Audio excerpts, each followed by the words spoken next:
Hey, what's going on? Welcome to Built for the Stage. This is Joe Roscoe, founder and host of Built for the Stage, Broadway's #1 fitness platform. With clients in over 20 Broadway shows and stages across the globe, colleges throughout the United States, other regional theaters, the West End in London, some friends in Australia, and just really theater goers everywhere. So if you want to check out Built for the Stage, go to builtforthestage.com and you'll be on your way to a 7-day free trial where you can work with me one-on-one on an interactive fitness app. If you like the podcast, if you've been following along for a while, I'd appreciate if you like it and share it, subscribe, all those things. Screenshot the episode, post it up to your IG story, and tag us, and that'll enter you in a competition or a giveaway, if you will, for some free swag. Got some new fall and winter gear coming, so if you want something snuggly, it could be on the way. So screenshot the episode, share it to your Instagram story, and give us a tag. We'd greatly appreciate it. All right, let's move on to our special guest today on the podcast. Special guest, as always, ran across this performer on the gram, multiversal talent, not just singing, dancing, and acting, but a musician. Got to see their music videos on the gram as well, like true artist. Hashtag artist for real. You've seen this artist in Come From Away, the Book of Mormon, Scottsboro Boys, the Ritz. They're currently at Goodspeed doing Christmas in Connecticut. I believe I'm slating that right. They can correct me if I'm wrong, but yeah, just can't wait for you to meet our guest. Please welcome to the podcast, Josh Breckenridge. Hey, Josh, what's up? What's up, Joe? How you doing, man? I'm doing great. I got that right, correct? You Christmas. got it right. Christmas in Connecticut. All right, Yep. let's just jump in. What's this all about? Christmas in. Yeah, let's do it, man. Yeah, it's a movie from like 1945, so old school that they're reviving and turning into a brand new musical. It's a world premiere that's happening here at Goodspeed Opera House in Connecticut. Mhm. I'm sitting amongst the fall foliage out here right now, and my allergies are killing me, but I'm doing all right. It's great, man. We just got done with our first week of rehearsals.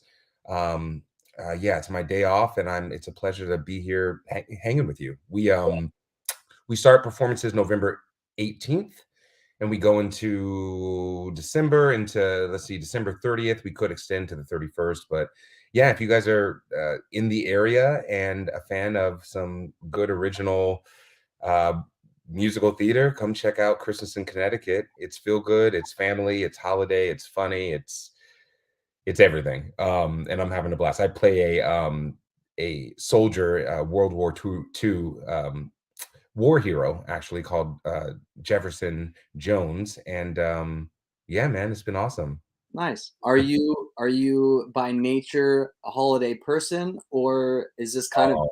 cringy for you to be doing it this early? No, I love it. I mean, I'm always of the mindset of like, don't rush me, don't rush my year.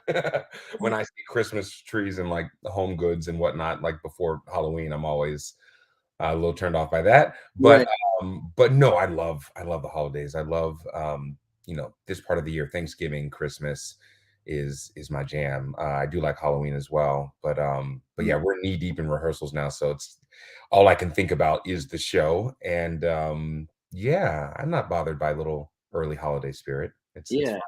We were talking that Goodspeed runs things in rep. Are there other shows rehearsing, or is it that you're rehearsing as they're performing, and then when they're done performing, you're about to start performing? How does it all work there? Yeah, so the way it works here is incredible. I've worked at a lot of regional theaters, and I've never had an experience like this. I've heard friends over the years talk about how much they love Goodspeed, and now I have my own taste of that amazing what Goodspeed has to offer. It's been operating for eons, and they have like this village here that's set up and constructed for the actors to have not only a space to rehearse, but lodging and company car, and and like you said, it's in rep.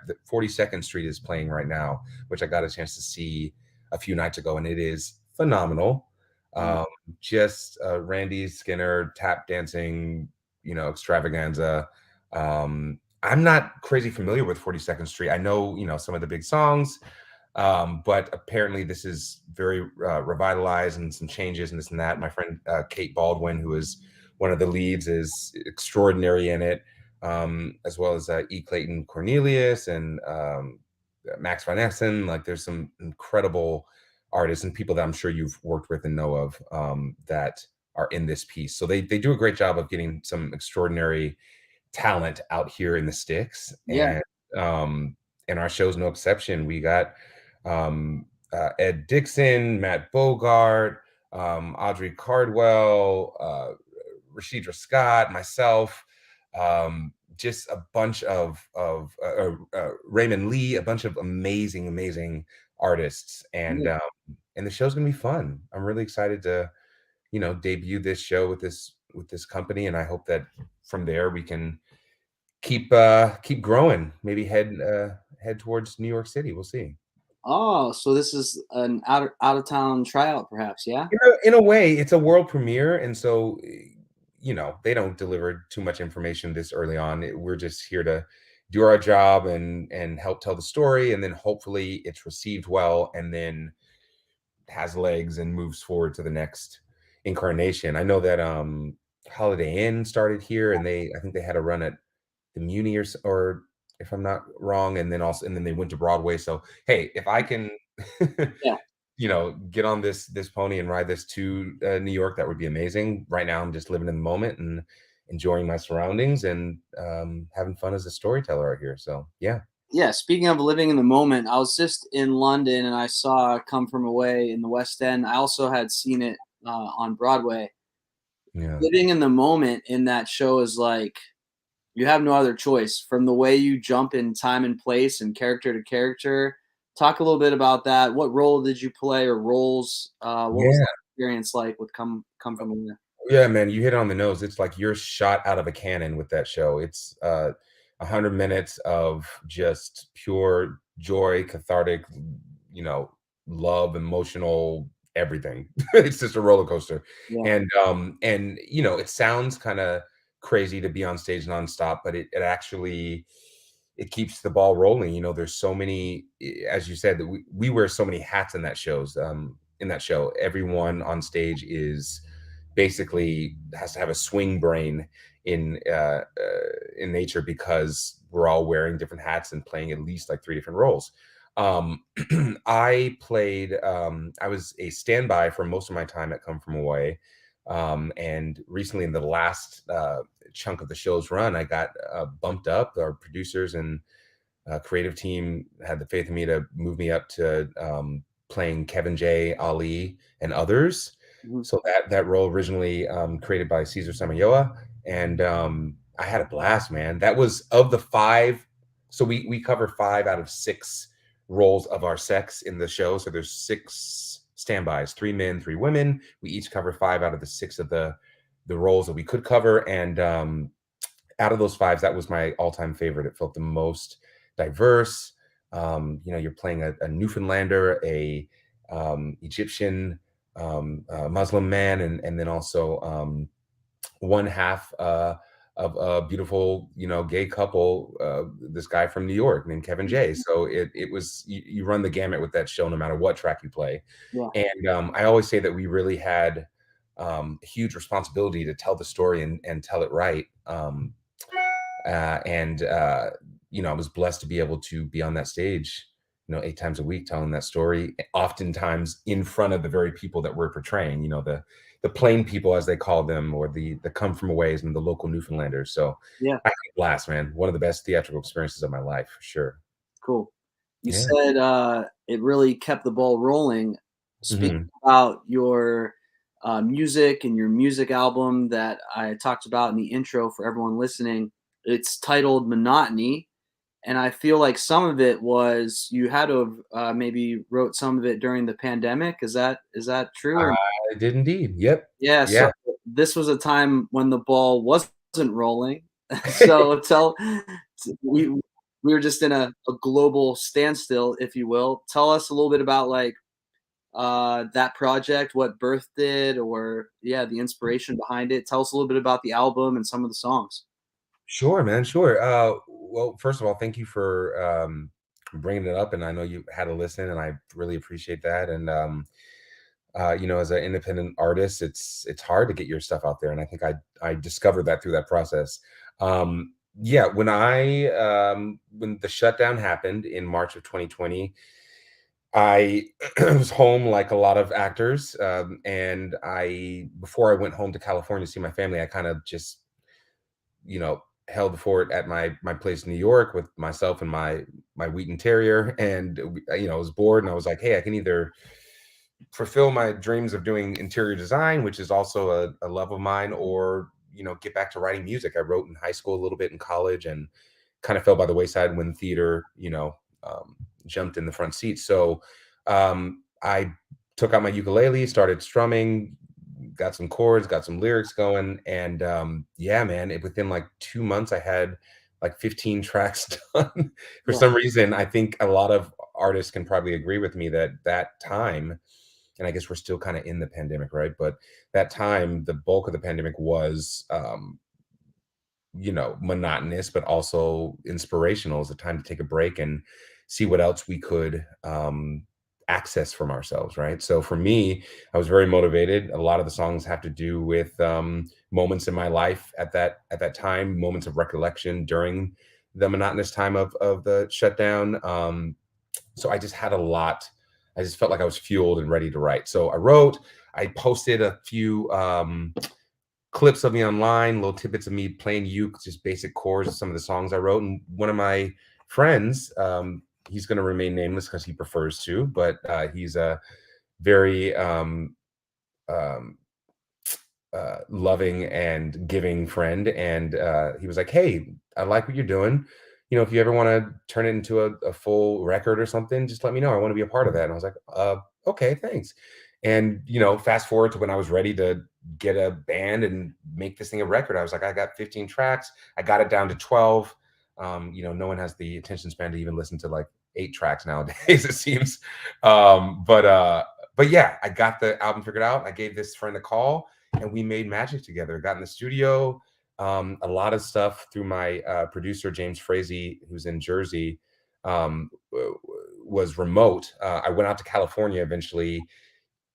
Went to shoot, what's it called? I went to a couple websites and got all the equipment that I could, and was staying in my parents' RV and created this record almost fully remotely. And eventually, I went out to New York, finished recording some of it with him and with a live band. And yeah, man, that's how Monotony was born.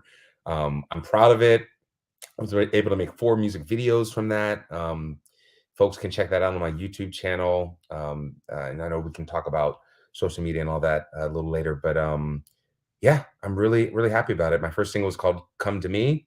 Basically was I was tired of waiting for a partner, someone in life to you know say yes to my wanting to go out or get drinks or this or that. And I said, what, the ball's in your court. You can come to me. And so stuff like that fueled the songwriting. I've always been told to write what you know, and I did. And those 12 tracks came out of that, and Monotony was born. Yeah. So I had 4 singles: Come to Me, Not Forgiving You, Home Is Where the Art Is, and YOU. And yeah, I'm happy that that moment in time happened. I've since, kind of shifted back into the flow of things that come from away. And now that that's closed, Christmas in Connecticut, and I'm hoping to continue down the road of theater, film, and television. But yeah, it was nice to fulfill that pipe dream and get that album out there. Yeah, it sounded like there was a lot of like making it happen moments from Yes. staying in the RV to producer remote. How Yeah. touch on a few instances or recollections when you learned something or you felt like you're out in the middle of the ocean like what am I doing, like how do I figure this, how do I figure this out, or do you Yeah. or did I or go ahead. No. Sorry. Yeah, I got I had to do it right, man. I have so many friends, and probably we have so many, mutual friends in the business that have records of their own or on, labels or doing their thing. And I was like, you know what? I can't just put something shoddy out there. I got to do it right. So I enlisted or hired a marketing manager. I got a PR agent, and they, I learned worlds about the business through them, Mm, just about how to manage my social media and post in a timely way, and the algorithm, and just the technical stuff that I am not too savvy about on the regular. yeah, Uh, so yeah, man, just stuff about the business and the reality of getting our stuff out there. I've seen a lot of people that have been listening to my music and gotten a lot of great feedback, and folks that have really plunged into the record and said that they have, thank you for bringing about these, your own personal stories, because it made me dive into my own, and a lot of things that are universal about the record that folks were feeling during the pandemic. So I was blessed to, and I'm continue to be blessed to get a lot of great love for the record from friends and family and people out there. But it's hard to get noticed. I had no desire to, I don't know, be a huge pop star, but I just wanted to make this dream happen. And if it took off, and it took off, and it took off in a great way, but it's kind of simmered since, and mm, I'm fine with that. My stuff is out there in the universe, and I hope that it can continue to come back to me in a big way. And if I, write another album, I got to be inspired to do it. I'm not, crazy excited to jump on a new record right now, but when I'm moved to, I'll be ready for it. So I've learned a lot about myself and what I'm able to do as an artist, both as a writer, as a singer, and producer. yeah. Yeah. If you were to do another, would you do anything different the second time around? Yeah, I think I would. See, I'm such a freaking nerd. I love my theater. I love mainstream music as well, but I've been so inundated and focused on, like a hermit crab on, or like, with tunnel vision on the theater stuff, that I wish I would have spent more time listening a little more to what is out there now musically, which I do. But I think that my album has a little bit of a theater influence, which is great for my listeners, because a lot of folks come from our industry, and there's definitely pop and a lot of other influences in there. But I think maybe I would take a second, and instead of doing what comes from my heart, and definitely having shades of me and my stories in the music, I think I would try to aim and see what happens if I aim more towards a slightly different genre, and see what that does for me, um, uh, traction wise. Mhm. See how I can turn some more heads by utilizing my ear and trying to create music that's a little more mainstream and radio, even more radio friendly, and reflects kind of what's out there right now. So yeah. Yeah, I don't know if there's a right or wrong path because you see it so many times where people or groups will get recognized because they did their own thing from the jump. And Yeah. then in the midst of it, there's the pressure to like go mainstream to get a larger audience. And then there's the reverse where they start mainstream and then all of a sudden, once they get huge global popularity, they start to put out stuff that like you know, they wanted to do from the beginning. Absolutely. And you really don't know where stuff is going to land. And But no, I'm happy with the way everything turned out, and I hope it continues to, like I said, grow and come back to me. And yeah, I'm Nice. open. All right, so getting to know Josh a bit off of the stage or from out from behind the microphone, Yeah. what are you all about other than performing? What will we find Josh doing hobby wise or going out somewhere wise? Give us a little insight on who Josh is. A little personal flair. Man, like I said, I'm a little bit of a nerd. Uh huh. Um, I think I'm an extroverted introvert. Someone used that phrase one time, and I was like, that feels right. I am social, but I love being home and creating as well. Love my TV shows, love my films, love my books. But Okay, what are we binging currently on TV? What are we binging? no, House of Dragons. Come on, House of, that's the what platform? What's that on? it's on HBO. It's the branch of or prequel in a way to Game of Thrones. Oh, right. Okay. Yeah, yeah, yeah. And so they just had the season finale last night, and I watched it with some of my castmates, and my jaw was to the floor. Uh, Yeah. yeah, man, it was really good, and Well, I'm glad they got it right because I didn't watch Game of Thrones, but I heard the last episode was like disappointing for some reason. I know, and I think that people are still waiting to get their money back or get like a new revitalized version of that Yeah. ending of Game of Thrones proper. But yeah, this is a really cool season as well, and they've set it up to continue. And I'm seeing all the memes and crap online now, and spoilers out there from last night. So yeah, it's fun to have go-tos like that and stuff to watch with friends. I also started watching Abbott Elementary, which everyone is obsessed with, and I love it. That's on HBO Max as well. Okay. Much different tone, very light, and kind of The Office vibes in the way it's directed and shot, and I love that too. And as an actor, it's I have a lot of hobbies, but they kind of a lot of them come back to what I do, right? It's always the whether it's seeing theater or film or TV, I can't help but have a part of my my homework or business as an actor, reflected in that or come up. So, Yeah. um, so yeah, man, I like doing that. I like being in nature. I'm a huge gym nut, which Yeah, that was you my are next as well. question was, all right, we're doing some working out over there. So what do you like to do fitness Yeah. wise? What's your choice? Well, shoot, man, I've always been wanting to jump on your program because everybody and their mom loves it, and I see the results and it looks awesome. So, I'll send you some programming after we get off the call here. please, man, please. And Yeah. I'm like I said, I'm in Connecticut. I'm away from my home and my gym, so a lot of what I have to do is body weight stuff and remote stuff in my own place. But luckily, they give us access to an anytime fitness out here. So Okay. we have Cool. a company car. We drive there.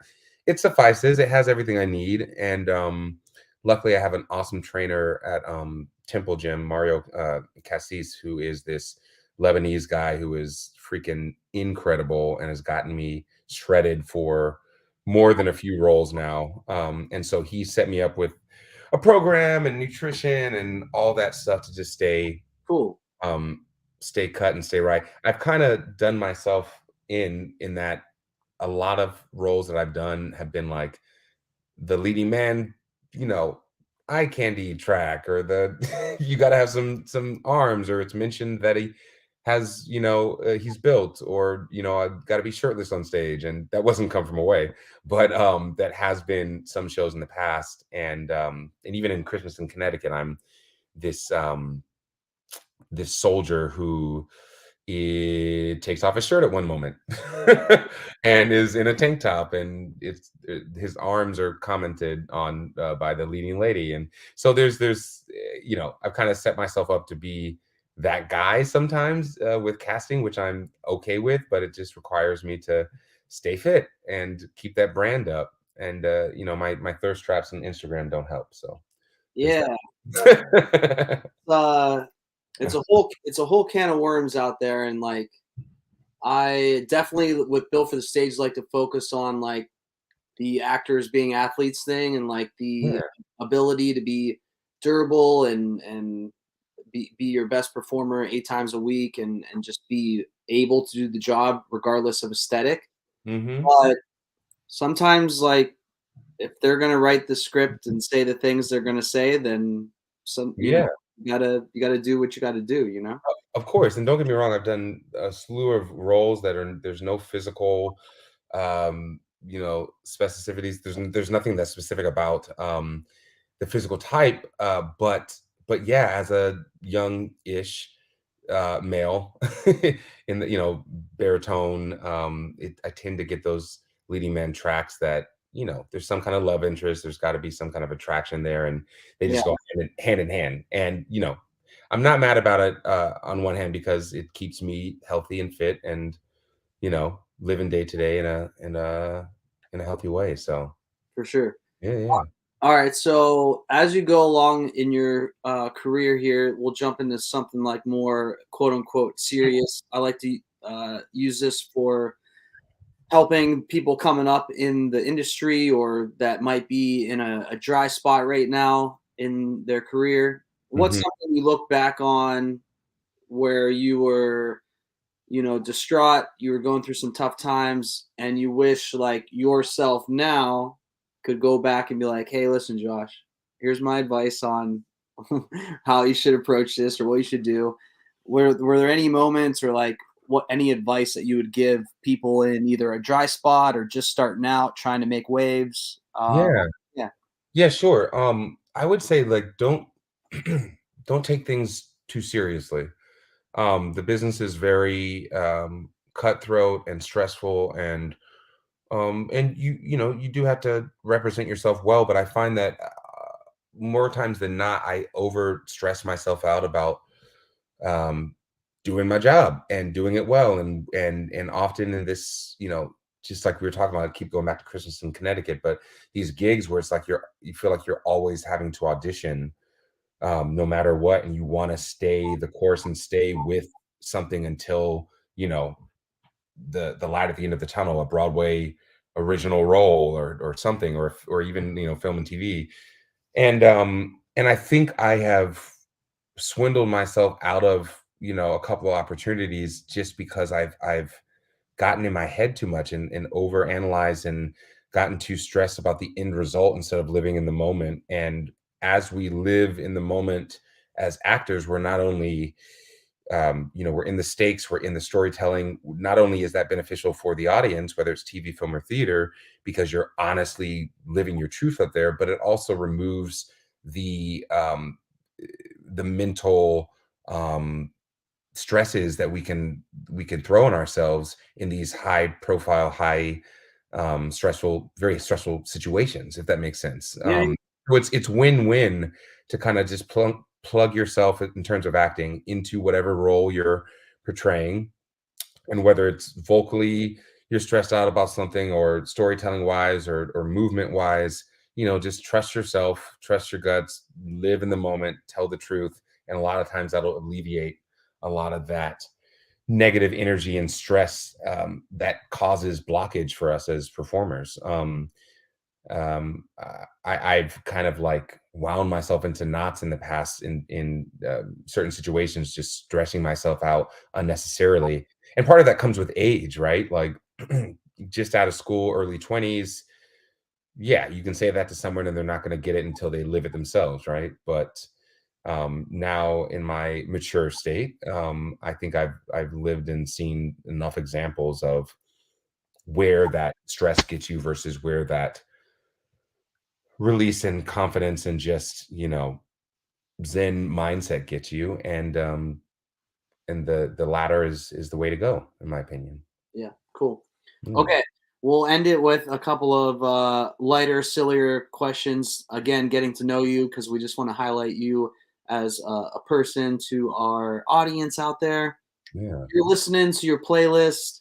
What song is always popping up? What are you walking down the streets to, or in your car, or right before rehearsal? Oh What's one of my your go-to songs right now? god. You know, the whole Renaissance album is the thing right now, of course, and going to the gym and listening to that from top to bottom you know is kind of been my routine for a little bit, like a lot of people. But you know what? I don't know if I'm gonna get flack for this, but Charlie Puth, is that how you pronounce his name? I don't know. He's a I'll pop. look it up. You don't know him? Okay. He he has an album that's out. There's a song Charlie Be Quiet on it. There's a lot of like just fun catchy pop tunes that are fun to work out to, that give me energy, that give me drive, and it's simple stuff. It's love story, storytelling, and but very catchy tunes, and short. You know what's interesting? I brought up attention spans before, and I feel like we as a people, like, our attention spans are getting shorter and shorter, myself included. Oh, And most of the songs on his album are like 2 minutes long, 2:15. I think his whole album, what's it called? I think it's a self-titled album that came out in this year. Um, Everything is like no more than 2.5 minutes, and his whole album I think is like 33 minutes. And that's something that I can listen to in a workout and have fun with. So Charlie's been great, and of course Beyonce. I know I'm kind of stereotypical no. right now, but When it's, it's, when it's good, it's good. yeah, it's a vibe, and You can't. who doesn't love living in a good vibe? All right. One exercise, if you could only do one exercise for the rest of your life, what would that exercise be? Oh man. Oh God. I'd have to say crunches. Crunches. Okay. Sit And ups. Uh-huh. okay, cool. All right. Crunches. All right. And then the opposite. If you could get rid of oh, Legs. just anything legs. Forget legs. I mean, specifically quads. Any squatting. Ah, You're, I'm sure your trainer Mario has something to say about that. he will. He'll say, "Shut up and do the work." Hey, But yeah, that, man, that's how we're gonna end this episode. Shut up and do the work. I like it, man. Hey, sometimes I was just talking to a client today. Like, it's not about magic sauce. It's not about the secret formula. It's literally sometimes just doing the work that most aren't willing to do. That's what makes you special. Absolutely, man. Agreed. Josh, thanks so much for being on the podcast. Everyone listening, if you're watching on YouTube, you'll see it already.